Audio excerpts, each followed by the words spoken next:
I hesitated at the edge of the overgrown path, the moonlight barely piercing the thick canopy of trees that loomed over me. The abandoned house, a decrepit structure hidden deep in the woods, beckoned like a haunting spectre.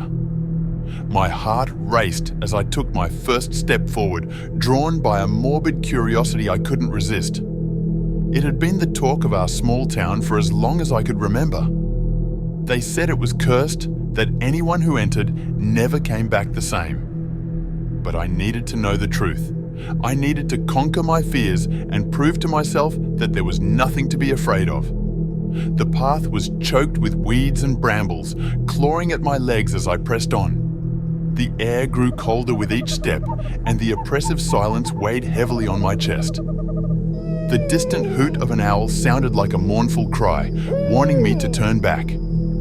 I reached the clearing where the house stood, and the sight that met my eyes sent a shiver down my spine. The house was a derelict shell, its once grand facade now marred by time and neglect. Broken windows stared like vacant eyes, and the wooden boards creaked in the night breeze. I cautiously pushed the front door open, its rusty hinges groaning in protest. The interior was suffused with an eerie stillness, broken only by the distant howling of the wind. The air was damp and musty, carrying the scent of decay. I stepped inside, my footsteps echoing through the empty rooms. Moonlight filtered through the shattered windows, casting eerie shadows that danced on the peeling wallpaper. The walls seemed to whisper secrets of the past, and the floorboards creaked beneath my feet, as if they too had stories to tell. I explored room by room, my heart pounding with every step. In the kitchen, a table was set for a long-forgotten meal, covered in dust and cobwebs.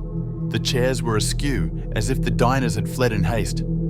I couldn't shake the feeling that I was not alone. Upstairs, I found the bedrooms. One was filled with faded toys, their eyes hollow and staring. In another, a cracked mirror reflected my fear-stricken face. I couldn't help but see the ghostly apparitions of those who had once lived here, trapped in the glass.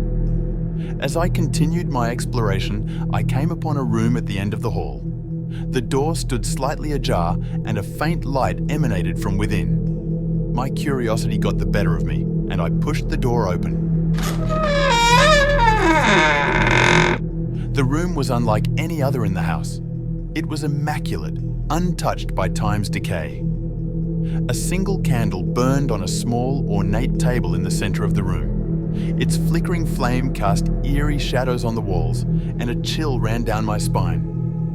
I approached the table, and my eyes were drawn to an old, leather-bound book.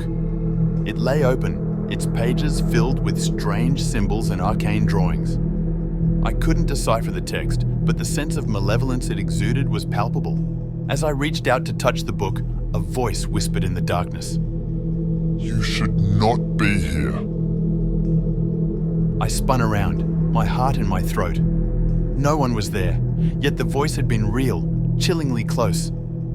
I backed away from the table, my eyes darting around the room. Shadows seemed to move of their own accord, and the temperature dropped even further. I knew I had overstayed my welcome. I turned to leave, but the door slammed shut with a deafening crash, and the candle extinguished, plunging the room into utter darkness. Panic gripped me as I fumbled for my phone, desperate for any source of light. The room seemed to come alive with malevolent energy. Whispers filled the air, and the walls felt like they were closing in on me. I stumbled blindly, my heart racing, and collided with something cold and solid. My hands touched the source of the obstruction, and terror coursed through me.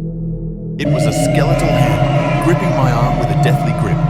I screamed, struggling to break free, but the unseen force held me fast. The room was now filled with a cacophony of whispers, each one more sinister than the last. I could feel a presence, something ancient and malevolent surrounding me. I knew I was not alone, but I couldn't see what lurked in the darkness. In a final act of desperation, I recited the Lord's Prayer, my voice trembling with fear. As the words left my lips, the grip on my arm relented, and the room fell silent once more. I was alone, but I could sense that whatever had been awakened by my presence had not gone away. I stumbled my way out of the room and down the stairs, the darkness reluctantly giving way to the moonlit night. I burst through the front door, gasping for breath, and fled into the woods, not looking back. The abandoned house had lived up to its sinister reputation, and I had narrowly escaped its clutches. I knew now that some places were best left undisturbed, their secrets hidden in the shadows. But the horrors I had witnessed that night would haunt me forever, a chilling reminder that there are forces beyond our comprehension, lurking in the darkness, waiting to claim those who dare to trespass into the unknown.